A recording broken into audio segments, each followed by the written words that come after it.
Hi, today I'm going to be going over an example of a constructed response for Unit 8 data analysis, and this example should help you complete the LinkIt example for Q4 CR3.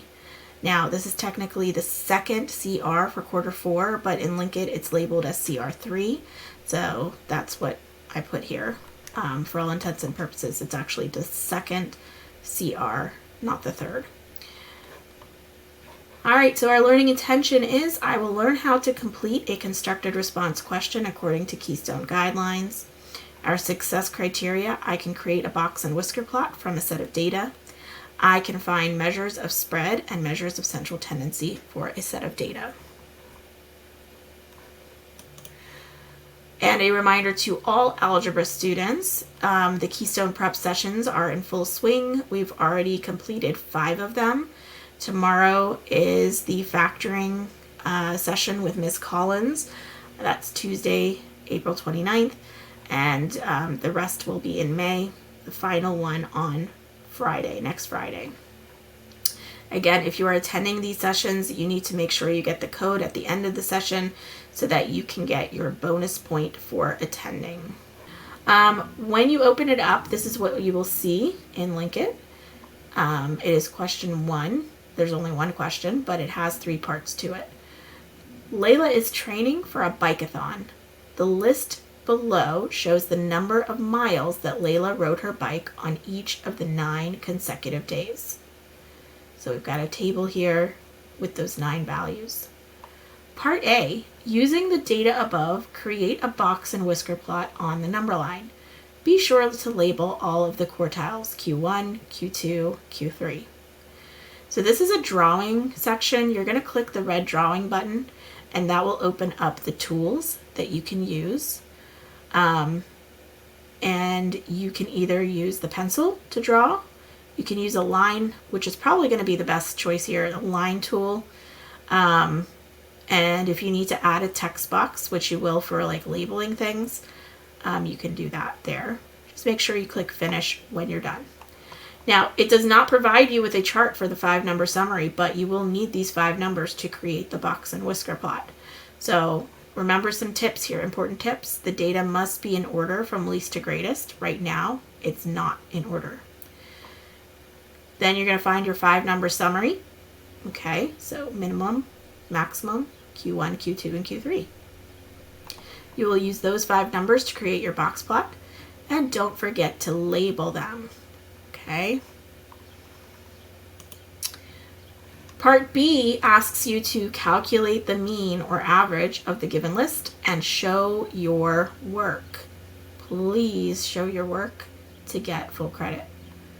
Part C, if Layla rides 15 miles on the 10th day, how does that change the mean or average? Explain your answer.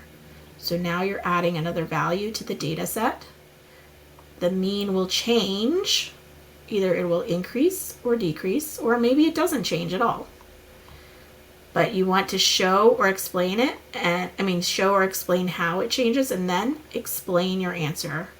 Why did it increase or decrease, or why did it stay the same? Okay.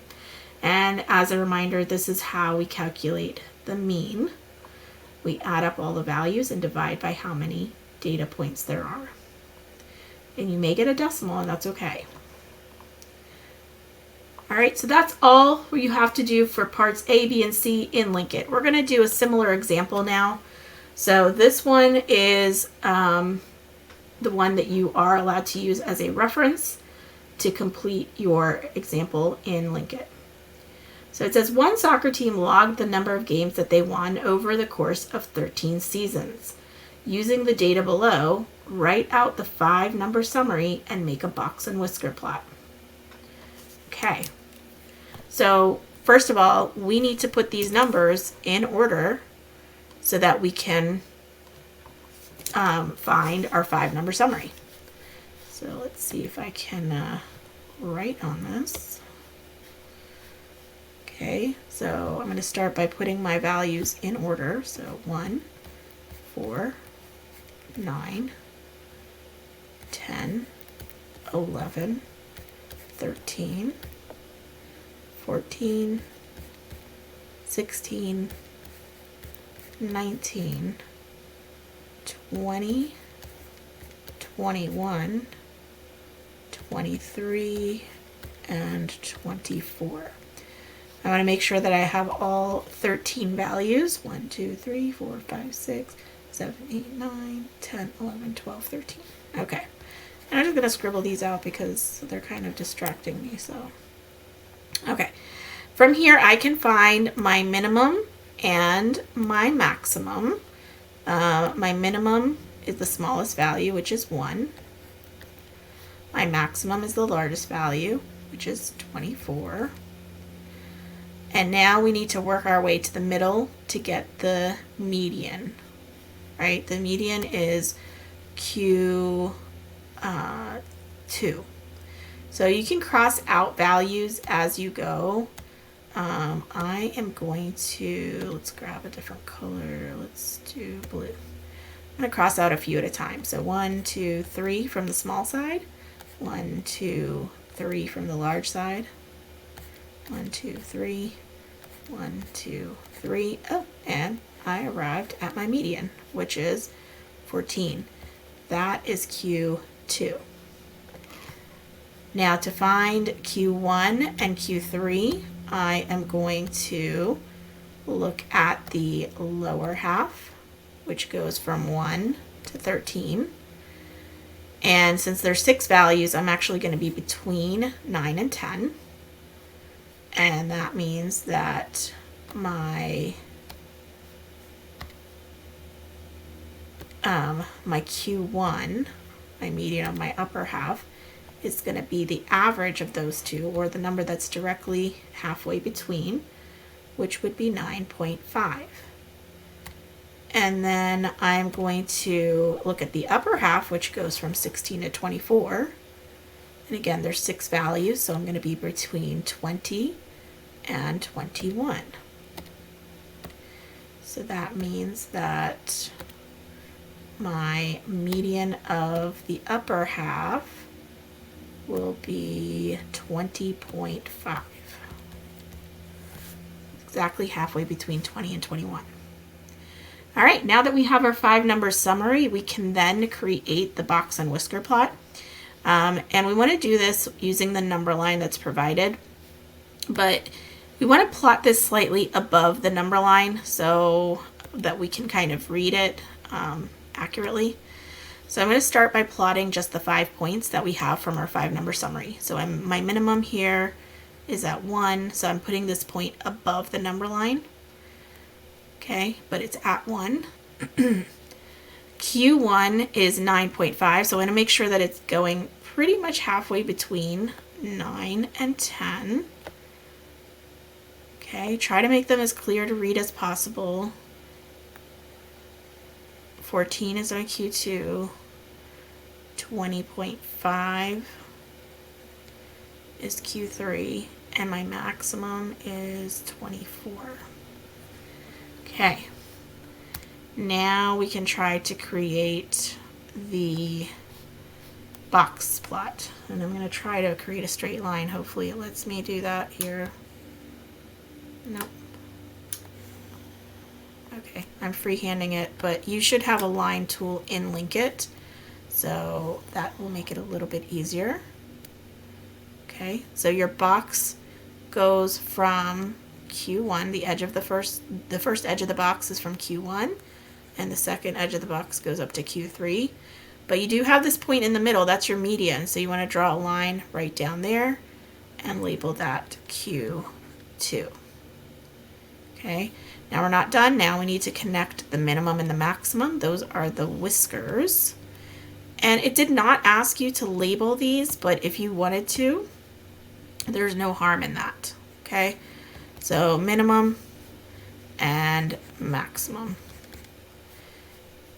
And although it did not specifically ask you to write out the numbers, I am going to also include the numbers because I feel like that's helpful. It makes it clear, and in case there's any question of like reading where it is on the number line, we're taking that doubt away. So minimum was 1, Q1 was 9.5, Q2 was 14, Q3 was 20.5 and a maximum was 24. And this looks like a perfectly good response for part A. Okay, again, you didn't have to list out the 5-number summary here. That could be part of your notes or your scratch paper. You also did not have to put the numbers in order. Again, that could be part of your notes if you want. If you want to include all of that, you can, but it's not always easy to write everything out in LinkIt, so it's not required. Okay, that was part A. Part B says to find the mean or the average of the game scores and show your work. Now, I already had the numbers in order, so I just put them here, but they don't need to be in order to actually find the mean. What you do want to do is make sure you add up all of them and then divide by 13 because there's 13 of them. So if you wanted to do this and write that out, you can. Or if you want to just say something like add all numbers, you could use your calculator for that. And I got 185. And then divide by 13, something like that. 185 divided by 13. Again, you can use your calculator, that's fine, that's allowed. And I got 14.23. It was like a really long decimal, but I'm going to kind of cut it off at 2 digits past the decimal point. All right, so again, you didn't have to write a sentence here, but you did have to show work. Now, the next part asks you, if they score 30 points on the next game, how will that change the mean and explain your answer? So we're adding a new data set, a new point to the set of data. So that means if I were to add up all these numbers, I'm also now going to add 30. So whatever I had before, which was 185, I'm now adding 30 to it. And that is 215. But now instead of dividing by 13, we're going to divide by 14 because we added one more data set. So we now have 14 numbers. And that gives us 15.35. Okay. But this asks you to explain your answer. So here you do want to include a sentence.